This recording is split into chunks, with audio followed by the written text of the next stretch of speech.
We'll wait just one more minute and we'll get started.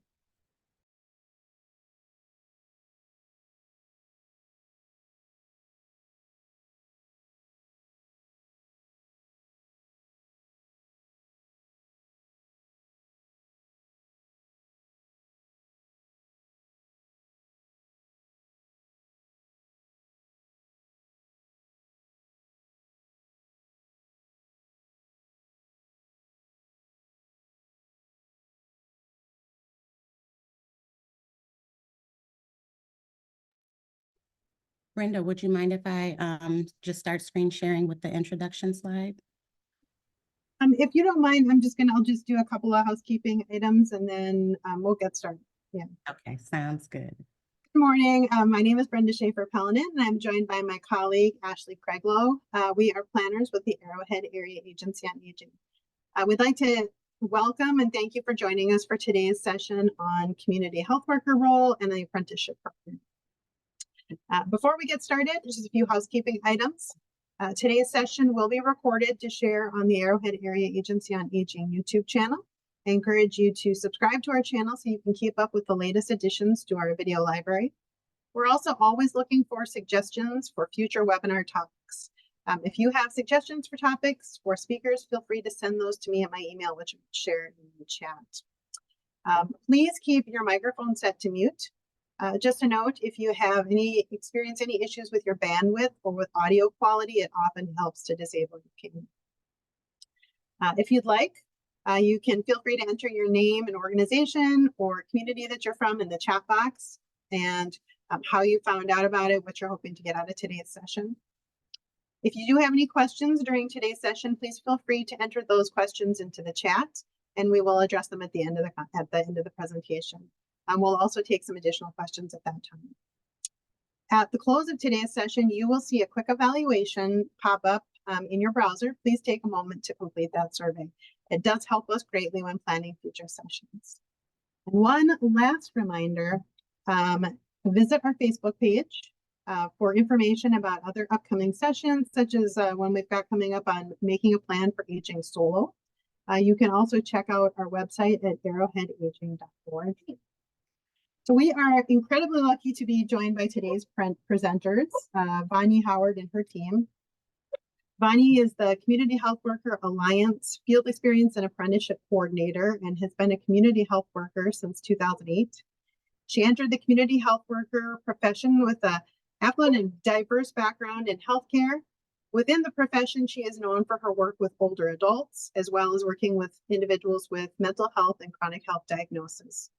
During her community health work tenure, Vani has developed programs, implemented and modeled the standards for the role, trained community health workers and organizations where they are employed.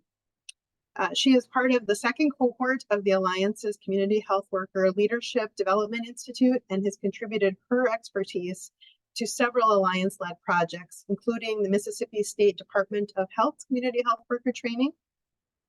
And Vani has authored healthy lifestyle modules in the revised Minnesota Community Health Workers Certificates Training Curriculum and is also an active birth doula. She is also joined by Kristen Godfreys, who is a Community Health Worker Training Program Director in the Health Promotion and Chronic Disease Division of the Department of Health, where she's got oversight over the Community Health Worker grant, the partnership in partnership with the Alliance to support the development and enhancement of the community health worker workforce in Minnesota.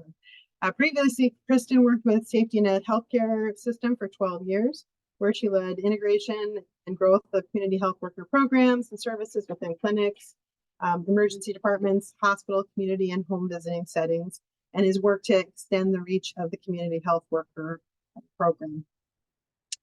She also has worked with several cross-functional organizational programs, including the healthcare home, behavioral health home, care management, social services, diabetes prevention, and community care teams. Woo!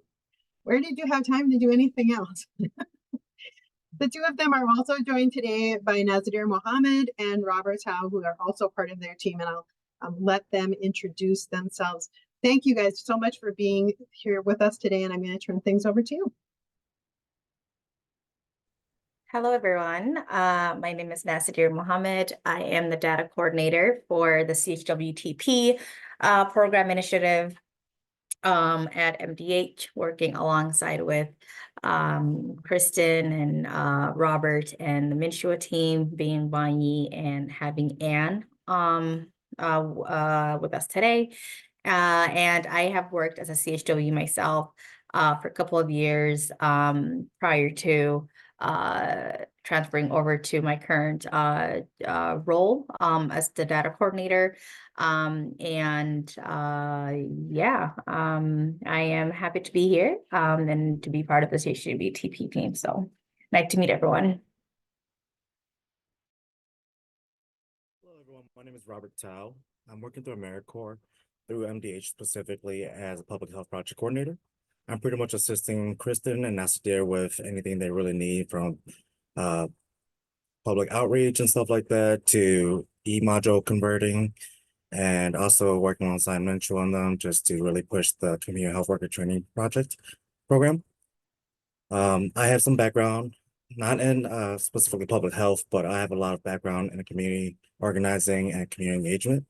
And I have interest in just community engagement overall and project management. So nice to meet you all. I'm glad to be here. Thank you, Robert and Nasadir and Kristen. And thank you for having us today for this webinar. We're very excited to present this information about CHWTP and the opportunities that are included in that grant work. I do also just want to take some time to introduce the rest of the Minshua HRSA CHWTP team. Anne Gainey is joining us as a participant today, but will not be presenting. She's here to listen in, but is always able to answer questions if you all have any that would be related to her work.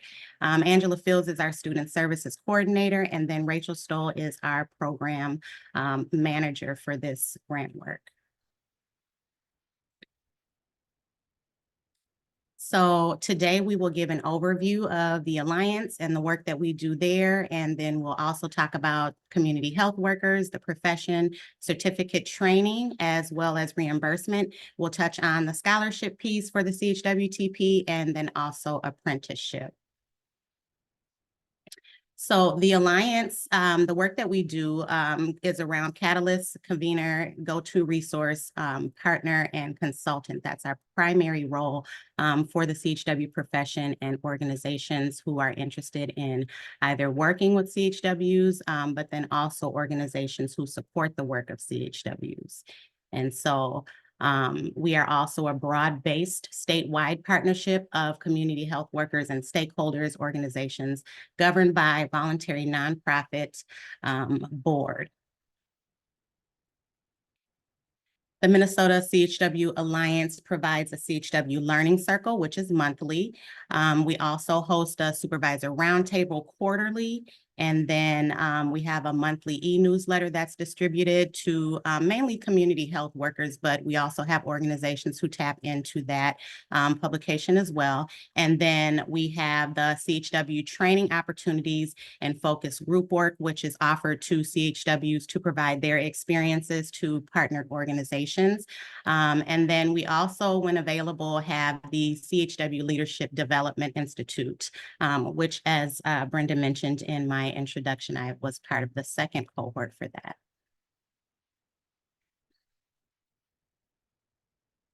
So I will jump right into our discussion around community health workers. CHWs are a health equity.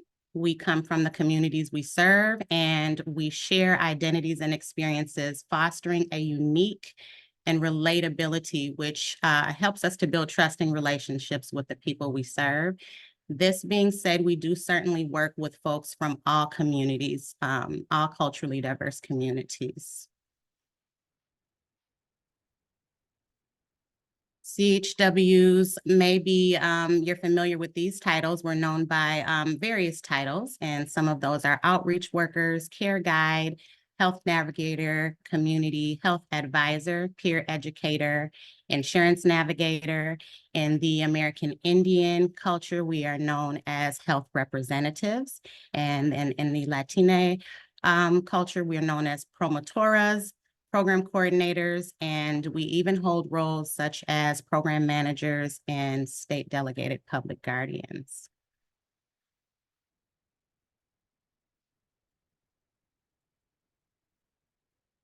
This is just some dialogue on what CHWs do not do. So we do not provide any clinical services. That being said, we can certainly be trained as appropriate and based on the environments we work in, the settings we work in, to do things like blood pressures, to provide health education around self-managing diabetes, and anything that would support clinical staff, but we do not provide clinical services. We generally also do not hold a license in another health field. Our expertise is found in those shared experiences and the cultural relatability within the populations we serve.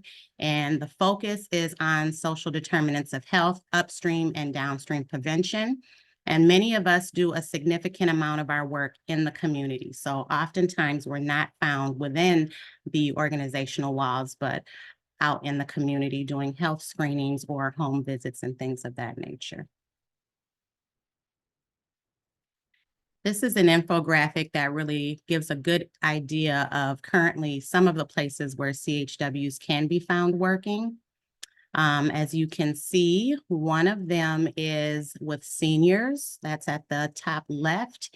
And then, as I mentioned previously, if you look down to the left, there is another that shows the in-home setting that represents places like nursing facilities, if they don't have, and to be specific, that would be assisted living, if folks are living somewhat independently, but then also, of course, in an in-home setting where folks are living totally independent from other supports that might be present in a nursing home or other supports that might be present in a long-term care facility. And I just wanted to provide a little bit about my background when it relates to the senior elder population and working with those folks in an in-home setting. As Brenda mentioned, I entered the CHW field with a very diverse and affluent background from the healthcare fields. 9 combined years of medical receptionist and hospital unit coordinator. And then prior to becoming a CHW and in conjunction with those other roles, I also worked as a certified nursing assistant and medication aide for about 11 years. So working primarily in assisted living and in-home settings. My work with elders continued in my years as a CHW, and I worked in a program development role, modeling the development of the CHW home visiting role, and within a post-hospitalization support service for elders across rural Minnesota and the metro area. And the aim of that program was to reduce the potential or prevent hospitalization readmission. Within my role, I worked very closely with persons who had insurance care coordinators. So the care coordinators who oversee a person's health insurance, but then also making sure that they could access community-based supports. And the communication was two-way. I would get the referral from that care coordinator or from the hospital that the patient was being discharged from, and we would communicate throughout the service. So in that role as a community health worker, I was really the eyes and ears during a very important time of transition for the patient. I'd visit people within a few days of their hospital discharge and perform a social determinants of health and safety fall risk assessment and connect them with those in-home support services and equipment like shower and tub grab bars or oxygen equipment and meal delivery service as well.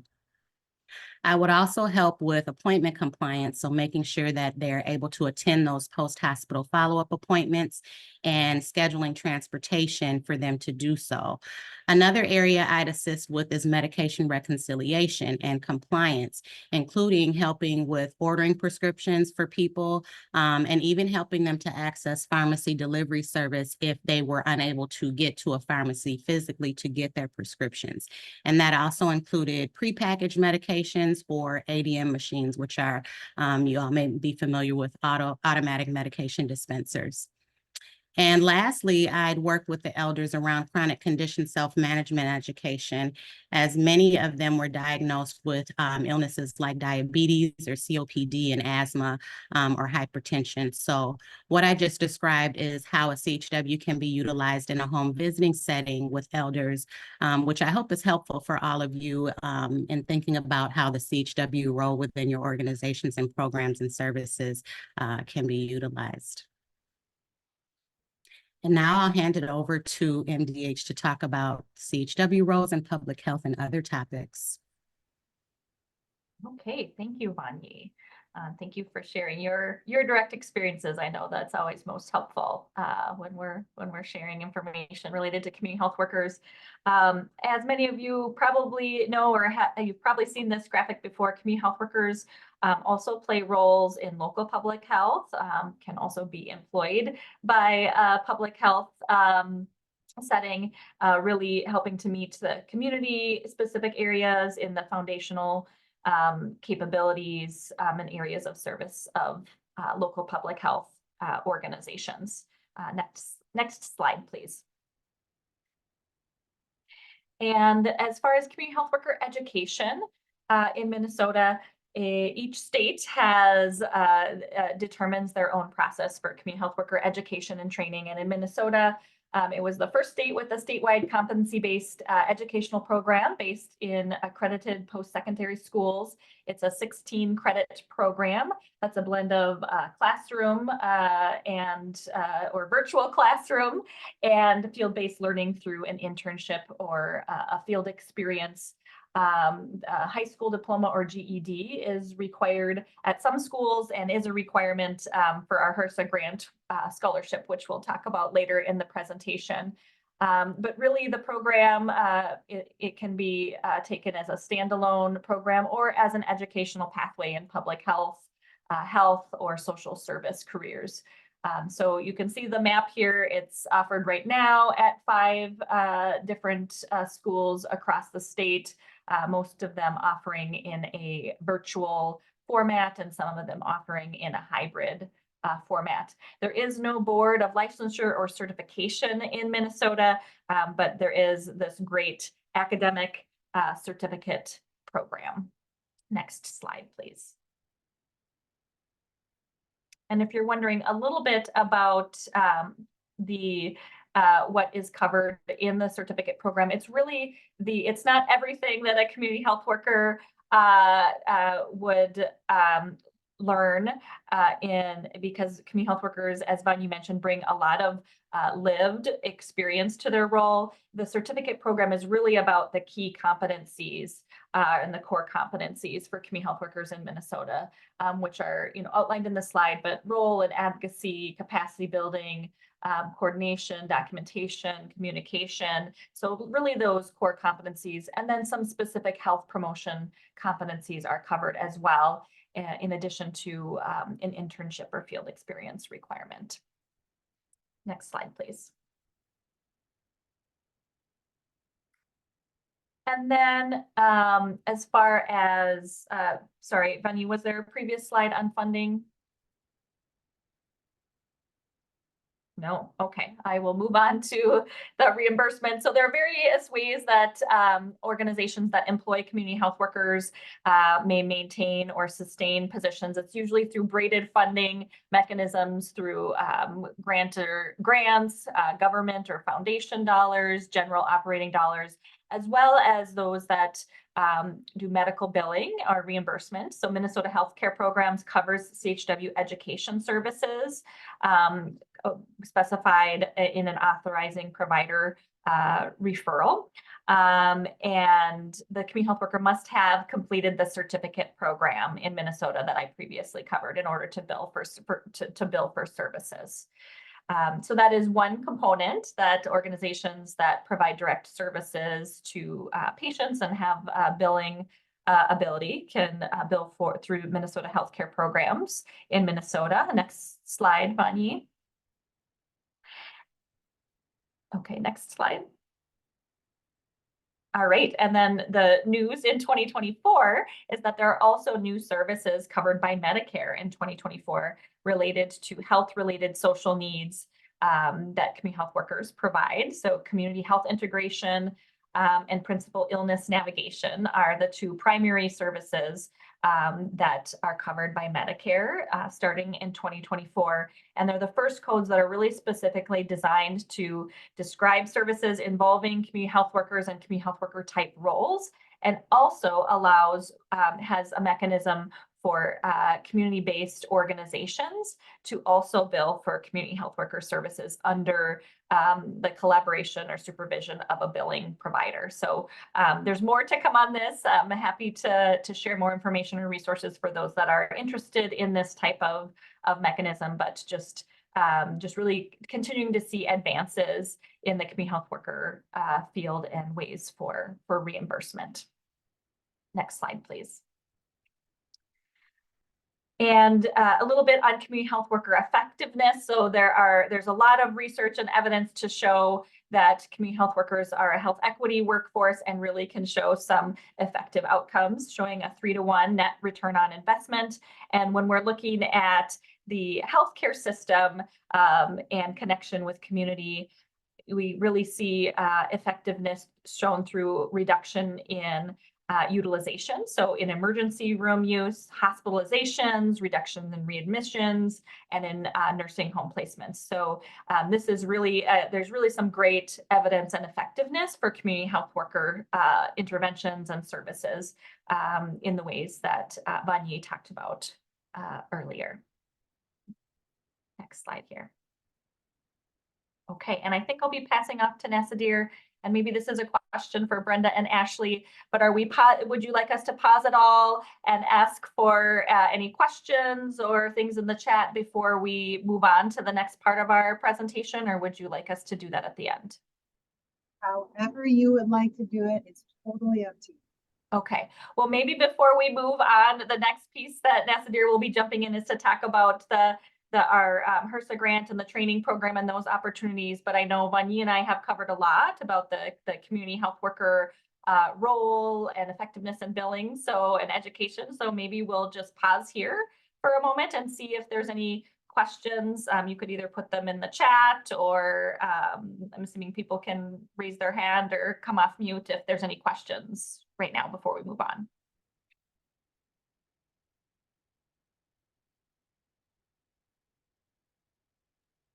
You know, I think this is Anne.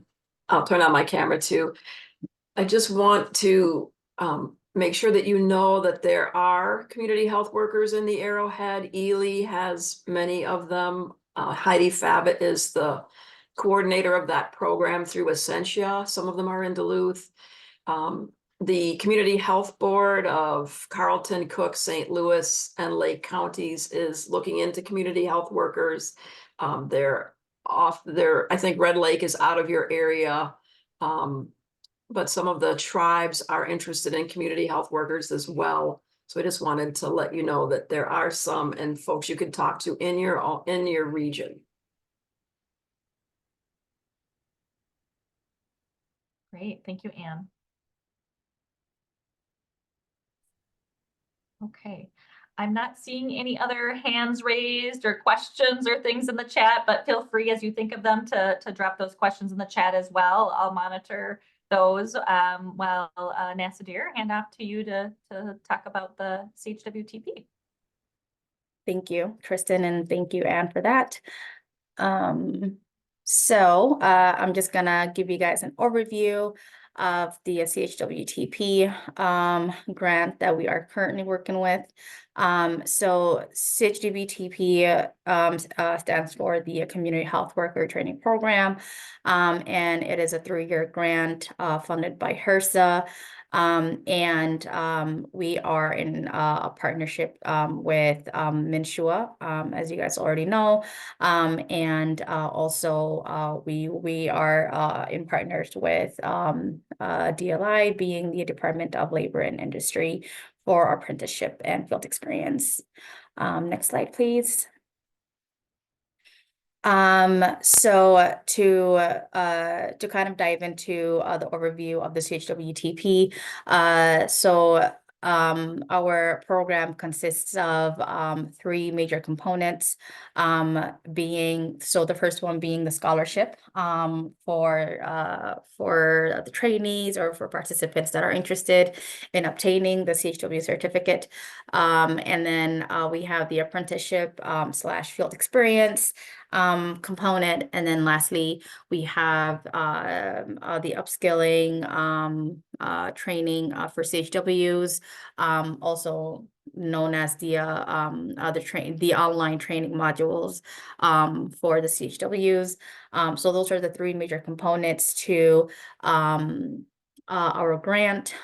So in regards to the scholarship, it is, as I have stated, it is a 3-year funded grant, and each year our goal is to get about 90 scholarships or 90 applicants that are interested in obtaining their certificate, their CHW certificate. And for each individual, they will be awarded about $3,750, and this kind of does cover for their tuition and for something that HRSA costs there as the SDOH, being any other funds that needs to be covered, and that could include Wi-Fi, transportation, books, and etc. And if that itself doesn't cover the full tuition for the applicants are allowed to apply for any other grants or any other additional funds through the school that they're attending. And then we have the apprenticeship piece of the grant, and that one every apprentice will be getting 7,500 funded as well, and that is a 1-year period of apprenticeship experience. And when the apprentice is basically getting hired, and Vanya will basically go more depth into this, that they will be hired in a low wage, but that 7,500 kind of covers that low wage pay, but as they are at the end of the completion of their apprenticeship, they will be getting paid at a higher cost. And then we have the training, the online training for the CHWs, which is basically a continuation of education and learning for CHWs that could be taken by current CHWs who are currently working, or ones that do complete the CHW certificate, and they could continue utilizing those online trainings. And that will be talking in depth of what's available currently on the MDH Learning Center and what is to come. Next slide, please. So for the scholarship part, who can apply? So our main focus for applicants are individuals that are from communities that are experiencing some health disparities, that are basically just from individuals from the BIPOC community, and so on and so forth. And the focus of our grant is to kind of expand that public health CHW workforce. And applicants that tend to hold higher degrees, such as RNs, social work, that are just basically licensed, are not qualified to apply for the CHW certificate. And then also HRSA requires for the applicant to be for them to be citizens, or at least obtain a lawful permanent resident status, and then to also have their high school diploma or GED. Next slide, please. How to apply. So the application is through the Minnesota website, and that's where applicants will be able to find the application to apply for the scholarship. And the current school, so we are partnering with 5 schools currently, and those schools that we are partnering with consist of Normandale Community College, Minnesota West Community Tech, Northwest, St. Mary's, and lastly, St. Catherine University. Next slide, please. As for the timeline for the scholarship applications, so we currently wrapped up the application process and the application for the spring. So that has passed for now. So this is just a general time frame for the next cohorts or applicants, which will be for fall. So the scholarships will be available for fall around spring, around late spring between between spring and summer of 2024.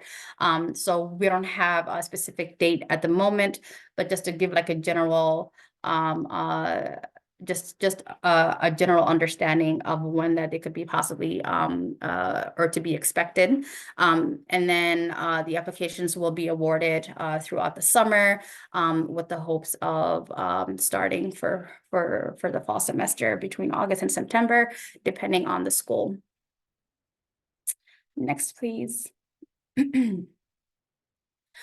So this map just kind of this map kind of illustrates our fall and spring applicants in regards to the Arrowhead region.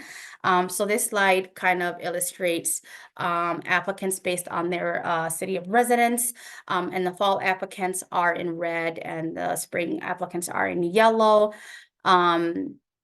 So for applicants from fall in the Arrowhead region, there were 3 applicants from Duluth and 1 from Ely. Ely, and then 2 applicants from Itasca County. For spring 2024, there were 2 applicants from Itasca County, that being Grand Rapids and Deer River.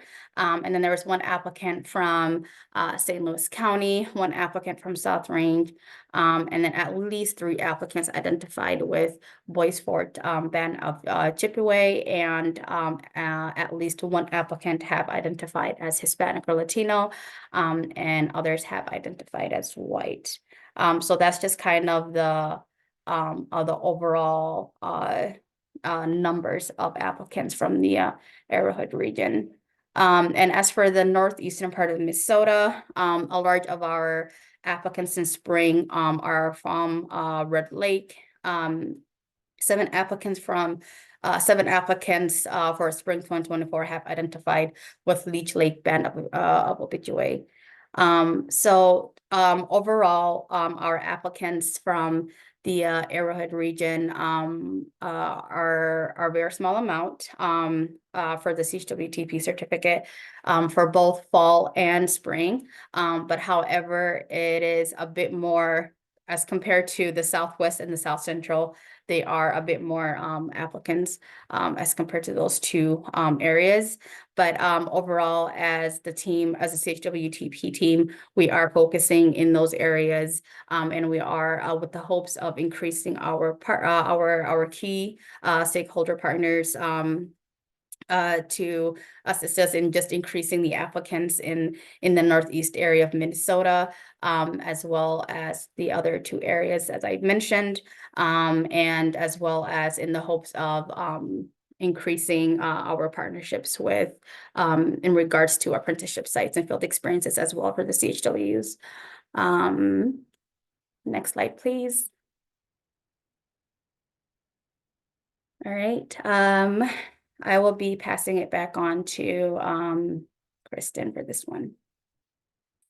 Thanks, Nasadir. And I think Anne already covered this as well in her comment. Just again, in the Arrowhead region, there's a lot of great partners that have community health worker services, working in healthcare, local public health, school settings. And so, be happy to connect with you with the Minnesota Community Health Worker Alliance or MDH to help connect you to others in the region if you're not already familiar with those organizations. So from that, I'll pass it off on to Vanyi and make sure we have time to cover the apprenticeship pieces. Thank you, Kristen. So aside from what I described earlier, here are some other ways that CHWs can be utilized. Some of these may be familiar to any of you in the audience here today. Facilitate individual and group activities is one, and for a senior or elder population, that might be movement, that might also be just quiet time or news, folks reading the newspaper, or even some form of music therapy, and health and wellness promotion activities and education. CHWs can create flyers and event materials, and even do health screenings in the community, and provide outreach. And overall, what a CHW would be able to do within your organization is to help support other professionals so that they are able to operate at the highest of their licensures. Here are other ways that CHWs can be utilized within the interdisciplinary team.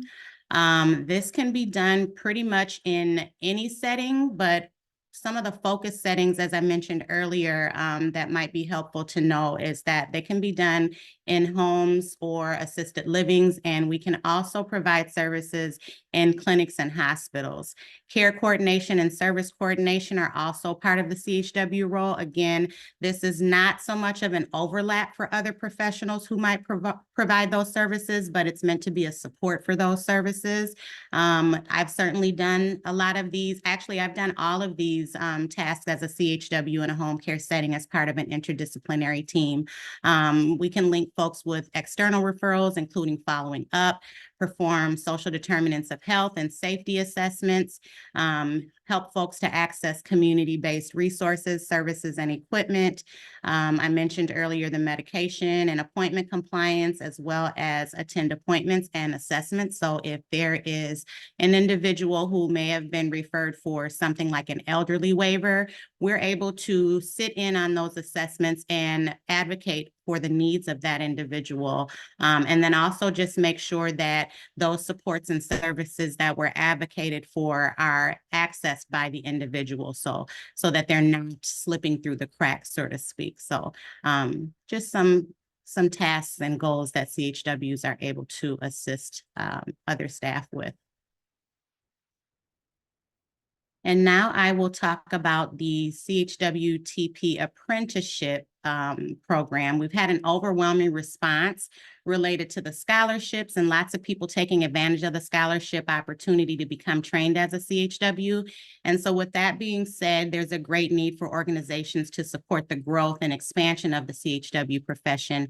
And this is done through this program across the state of Minnesota through registered apprenticeship and by becoming a registered apprenticeship site. So the apprenticeship is a way for organizations to spotlight its existing organizational structure related to CHW training. And so organizations will receive state recognition from the Department of Labor and Industry, listing you as a CHW registered apprenticeship site. Any Minnesota organization can become a registered apprenticeship site. Again, that's done through the Minnesota Department of Labor.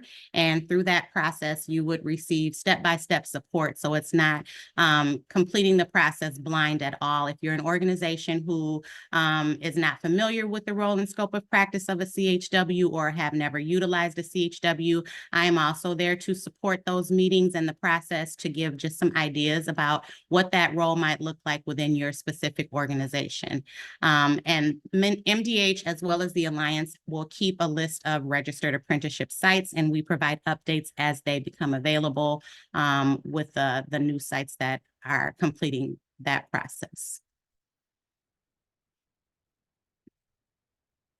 The components for the CHW apprenticeship program, there is 144 hours of related instruction. And I always like to provide some clarity here because that's such a big number. That can be achieved through not only the certificate program instructional training, but also through your standard employee organizational onboarding trainings. And then MDH is building, as mentioned earlier, a platform of trainings for upskilling CHWs. Those trainings are free, and that list is growing as we speak. And so along with MDH trainings, any other external trainings would qualify for that 144 hours of instructional training. So a great part of that, almost half of that, is the instructional training from the CHW certificate program. There's also 50 hours of safety, which go into that apprenticeship for that year also. Again, that can be achieved through your existing organizational onboarding trainings and any external trainings. And some examples of that would be CPR, first aid, cybersecurity, home visiting safety for CHWs, and things of that nature. And so again, just to think about that, you would get step-by-step support about any questions you have specific to your organization and any trainings that you think would be beneficial for your CHW to participate in that would help them to work at the top of their certification to provide services in your area. Other components is the apprenticeship would be a one-year commitment from the organization as well as from the apprentice. The apprentice would need to receive some sort of employer-sponsored benefit, and that could be any or all paid time off, medical, and or dental insurance. The wage is determined by the employer.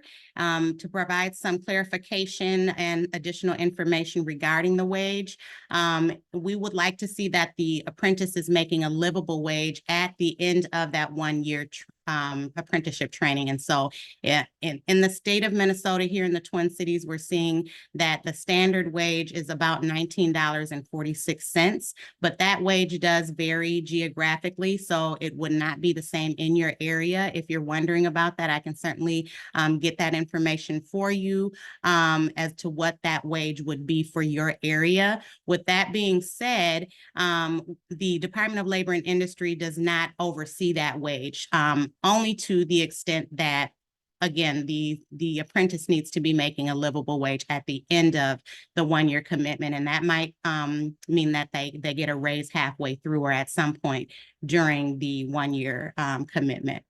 The stipend that Nasadir mentioned earlier as being a supplement to that wage, that is just one way that the apprentice would be able to use that stipend. Maybe they are not getting what they had hoped for as far as the wage that is set by the employer. So they can use the $7,500 stipend as they please. We do not oversee or mandate or have a requirement as to how that is used. And many occasions, someone might use that to supplement their wage.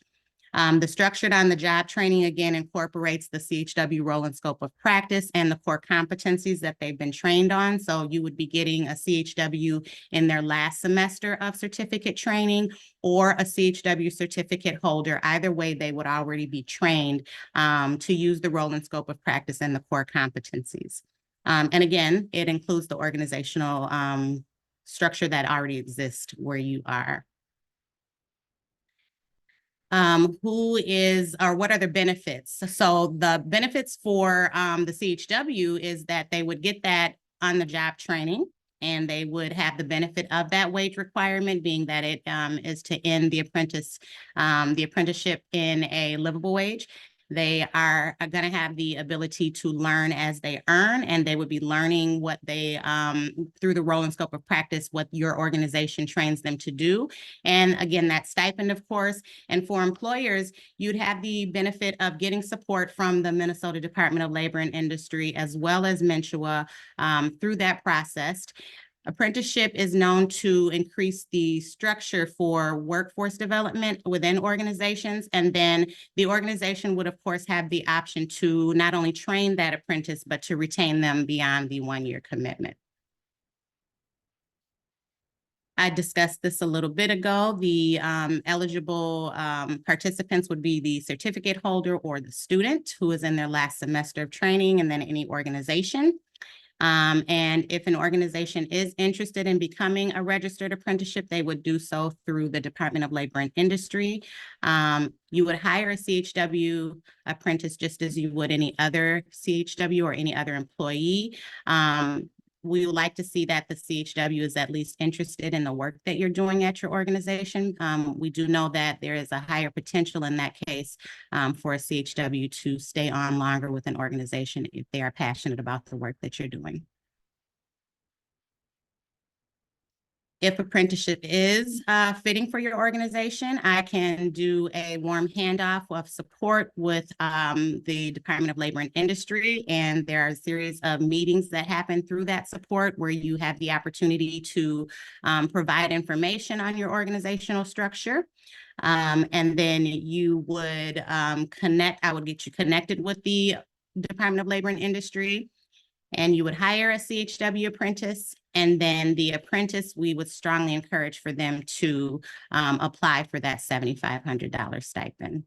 So that is a very high overview of the CHWTP Apprenticeship Program. If anyone is interested in learning anything more about the apprenticeship program, you could certainly reach out to me, and my contact information will be at the end of this presentation. And even if there's just some questions specific to your organization that you'd like to ask the Department of Labor and Industry, you could reach out to me as well, and we can get those questions answered.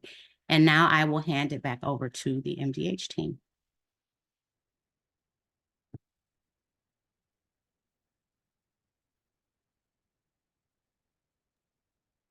All right, Robert, I think this is you. Oh, I'm sorry. Okay. So there are three primary components of the goal for developing new or enhancing existing curriculums for CHWs. One of them is MDH will lead the development of these free topic-specific trainings to advance areas of expertise, such as specific health promotion or chronic disease topics, such as asthma, diabetes, stroke, oral health, and etc. The vision for these trainings is that they will be online asynchronous modules housed on the MDH My Learning Center website and will include a competencies test and a completion certificate. Another one is Mintua will build out a training hub on the CHW Alliance website to gather trainings, tools, and resources in one place for easy access.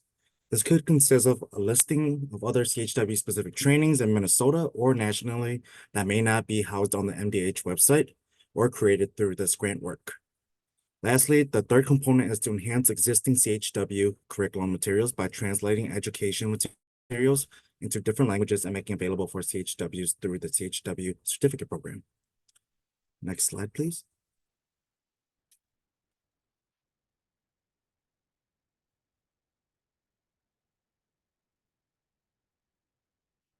Thank you. Oh, yep, thank you.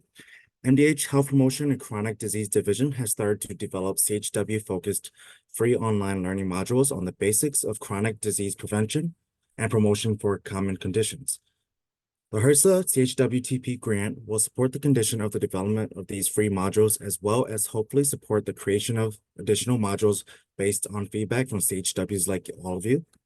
If you have any ideas on topics that would be helpful, please feel free to put them the info into the comments or email kristen.godfrey.walters@state.mn.us. The training modules that are already completed or are currently available include supporting arthritis, the role of CHWs. This was created in the past years through SHIP or the Statewide Health Improvement Program. Human trafficking prevention is a module that was created and posted on the MDH Learning Center and is for all healthcare workers. It was not created specific to only CHWs, but has content that is valuable and appropriate for CHWs. Stroke care for CHWs. This module was developed with Connie Norman, a CHW at Sanford Health in Bemidji. Heart health for CHWs. The training content areas that are planned or currently in progress include asthma, dementia, diabetes, oral health, which includes aging and oral health, prenatal, infant, and toddler oral health, and children's oral health, which includes parent education for sealant, overdose prevention, and echo collaboration as well. And then you can access current trainings by going to the MDH Learning Center. The link in the presentation, which will be distributed to the attendees, provides instructions on how to create an account and log in to enroll in these asynchronous self-study modules. Next slide, please. So now we'll just open the chat up to any questions that anyone may have, and then we'll take any question on if any member of the team wants to answer them.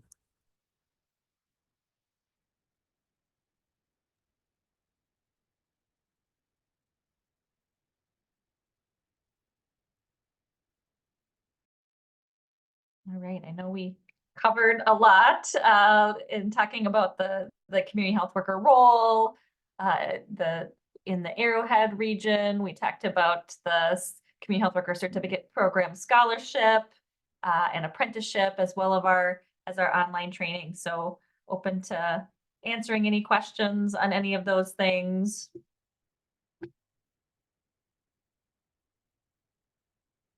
You're also welcome to email us, and we put a lot of links in the chat as well.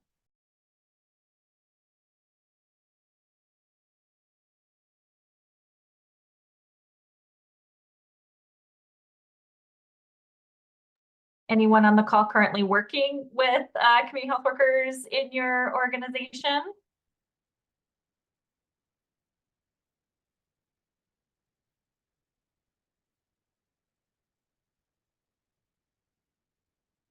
Thanks, Adam.